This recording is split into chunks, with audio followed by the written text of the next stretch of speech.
नमस्कार जय हिंद दोस्तों, स्वागत है आप सभी का आपके अपनी YouTube चैनल अभय टॉक पर। मैं हूं आप सभी के साथ अभय यादव। साथियों, भारतीय मूल की एक नर्स हैं जिनको कि यमन में 16 तारीख को फांसी दिए जाने वाला है। आखिर ये पूरा मैटर है क्या? इनको यमन में फांसी क्यों दिया जा रहा है? इन्होंने वहां पर ऐसा क्या कर दिया है? साथ ही इनको बचाने के क्या उपाय हैं? यह एक ब्लड मनी करके आ रहा है नाम सामने। यह ब्लड मनी क्या है और भारत सरकार क्या कर रही है इसमें? इस सारी चीजों को इस वीडियो के माध्यम से कवर करेंगे एक छोटे से वीडियो में।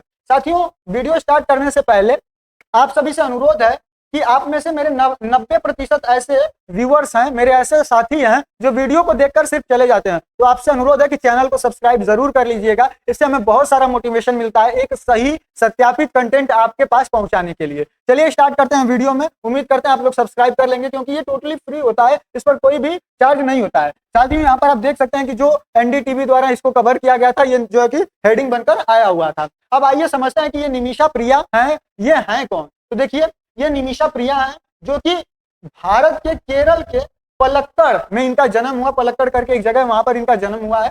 ये पेशे से नर्स हैं। साथियों, 2008 में यह नर्स के रूप में काम करने के लिए यमन में गई और वहां पर एक वहीं के स्थानीय तलाल अब्दो मेहंदी के साथ मिलकर, वहां का एक स्थानीय यमनी व्यक्ति है जिसके साथ मिलकर, जिसका नाम तलाल अब्दो मेहदी है, जिसके साथ मिलकर इन्होंने वहां पर एक क्लिनिक की शुरुआत की, वहां पर एक क्लिनिक खोला। अब आगे हुआ क्या, उससे पहले आप लोग एक बार यमन को यहाँ पर मैप में देख लीजिए, जो सऊदी अरब के यहाँ पर नीचे बसा हुआ एक मतलब अच्छा खासा ठीक ठाक देश है, लेकिन यहाँ पर शांति नहीं रहती है। अभी भी वहां पर सिविल वार चल ही रहा है। आइए अब आगे की कहानी आपको सुनाते हैं। तो साथियों, जब इन्होंने वहां पर एक क्लिनिक बना लिया, जिसके बाद जो ये आदमी है तलाल मेहंदी, इसने इनका शारीरिक दुर्व्यवहार किया इनके साथ। इनका जो पासपोर्ट था उसको उसने जब्त कर लिया और इनकी जो आवाजाही है वो भी प्रतिबंधित कर दी कि इनको कहीं भी आने जाने की आजादी जो है कि उससे इनको अलग कर दिया कि कहीं भी आपको आना जाना नहीं है। इनकी जो शारीरिक इनके साथ दुर्व्यवहार है वो भी ये करता था। साथियों, यह भारत तो लौटना चाहती थी, लेकिन ये आदमी इनका जो पासपोर्ट है वो जब्त कर लिया था और बिना पासपोर्ट के भारत आना मुमकिन नहीं था। साथियों, जुलाई 2017 में जब ये सभी तरीके आजमाकर हार गई, तब इन्होंने एक अपना प्रयास किया जिसमें इन्होंने तलाल को बेहोश करने के लिए एक इंजेक्शन लगाया, लेकिन गलती से उस इंजेक्शन का डोज अधिक हो गया, जिसकी वजह से तलाल की मृत्यु हो गई। एक बार फिर से समझिए, जुलाई 2017 में कथित तौर पर तलाल को बेहोश करना था इनका मकसद, कि ये इनको बेहोश करेंगी, अपना पासपोर्ट लेंगी और यमन छोड़कर भारत चली आएंगी। लेकिन उस बेहोशी के इंजेक्शन का जो डोज था वो ओवरडोज हो गया, जिसकी वजह से ये जो तलाल आदमी है इसकी मृत्यु हो गई। इसके बाद इसका जो है कि शव वहां से बरामद किया पुलिस ने, और मतलब कि इनके कृत्यों की जानकारी पुलिस को जब पता चली तो उसने जो पुलिस थी वहां की, उसने इनको जो है कि गिरफ्तार किया और इन पर मुकदमा चलाया और यमन कानून के तहत हत्या का दोषी इनको जो है कि ठहरा दिया गया कि ये इन्होंने ही हत्या यहाँ पर की है।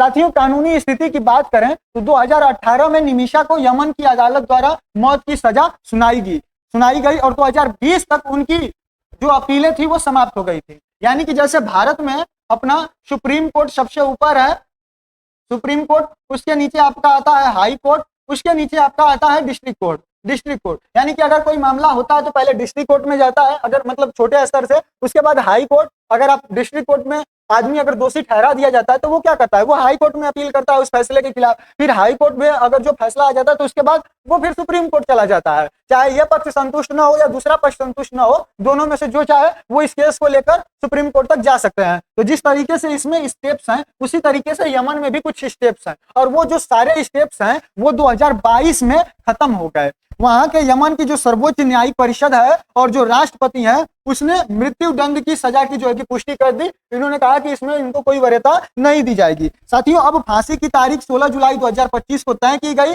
जब तक कि राष्ट्रपति द्वारा क्षमादान या पीड़िता के परिवार द्वारा माफी, जिसको कि दिया या फिर रक्तदान, और इसी को जो है कि यहाँ पर ब्लड मनी कहा जाता है, ब्लड मनी। अब आपको हम समझाते हैं कि ये ब्लड मनी क्या है। तो देखिए, अगर मतलब ये जो तलाल था, ये जिसके परिवार का था, अगर वो परिवार सीरिया कानून के हिसाब से, क्योंकि यहाँ पर जो है कि सीरिया का कानून चलता है, सरिया का कानून चलता है, तो जो यहाँ शरिया का कानून है उसके हिसाब से ये लोग क्या करते हैं कि मौत, मतलब आपने किसी का कत्ल कर दिया तो आपको भी मौत की सजा मिलेगी। लेकिन यहाँ पर एक कानून यह है कि जिसके परिवार का आदमी को मारा गया है, जिस जो पीड़िता है, अगर वो परिवार चाहे तो कुछ पैसे लेकर, जिसको कि ब्लड मनी कहा जाता है, जिसने कत्ल किया है उसको क्षमा कर सकता है। यानी कि या तो राष्ट्रपति वहां का क्षमा कर दे, तब उसको जो है कि मौत की सजा नहीं होगी, या फिर जिसके परिवार का व्यक्ति मरा है अगर वो परिवार कुछ पैसे लेकर इसको क्षमा कर दे तो जो है कि उस व्यक्ति को क्षमा कर दिया जाएगा, उस पर कोई भी सजा नहीं होगा। और इसी पैसे को जो है क्या कहा जाता है, यहाँ पर ब्लड मनी कहा जाता है।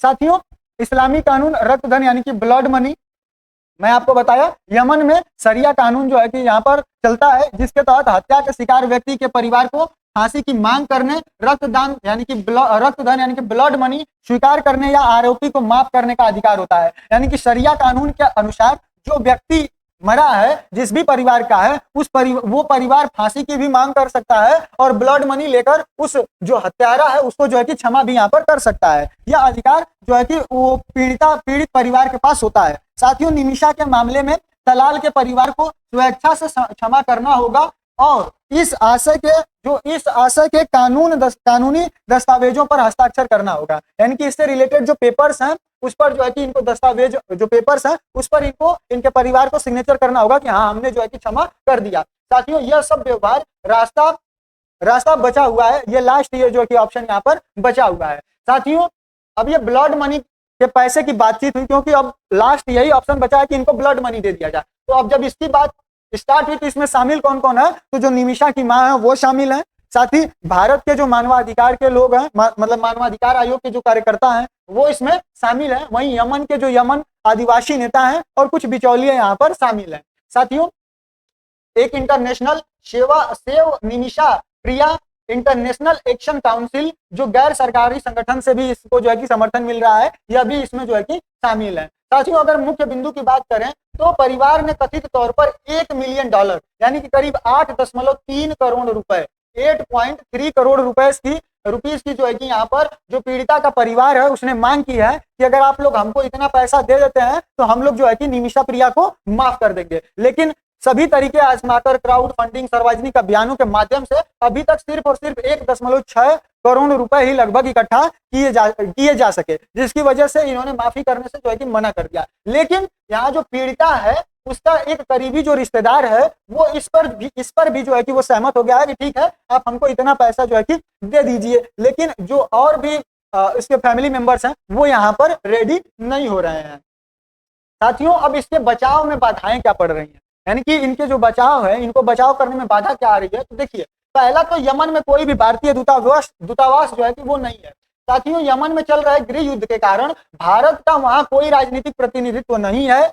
अब भारत अप्रत्यक्ष सहायता के लिए ओमान और ईरान पर निर्भर है, यानी कि भारत ओमान और ईरान के मदद से वहां पर जो है कि बातचीत कर रहा है। दूसरा, जो यहाँ की राजधानी है यमन की सना हुथी, वहाँ विद्रोही उस पर नियंत्रण किए हुए हैं। ये सना हुथी करके कुछ विद्रोही संगठन है जिसने वहां पर इसको नियंत्रित किया हुआ है, जिसको कि अंतरराष्ट्रीय स्तर पर मान्यता नहीं प्राप्त है, जिससे औपचारिक कूटनीतिक कठिनाई हो रही है। यानी कि आप मतलब जब ये ऑफिशियल डिक्लेयर ही नहीं है, इनको कोई मानता ही नहीं है, तो इनसे औपचारिक रूप से ऑफिशियल रूप से बात ही क्या की जाए, तो ये यहाँ पर दिक्कत आ रही है। साथियों, वहीं सुरक्षा का मुद्दा है कि यमन में कोई गया बात करने के लिए तो वहां पर यात्रा करना, विशेषकर परिवार या फिर जो कानूनी टीम के साथ है, वो बहुत ही जोखिमपूर्ण है, क्योंकि यहाँ पर जिम्मेदार व्यक्ति, जिम्मेदार सरकार ही नहीं है कि जो जिम्मेदारी लेके जो बात करने आ रहा है वो सुरक्षित रहेगा।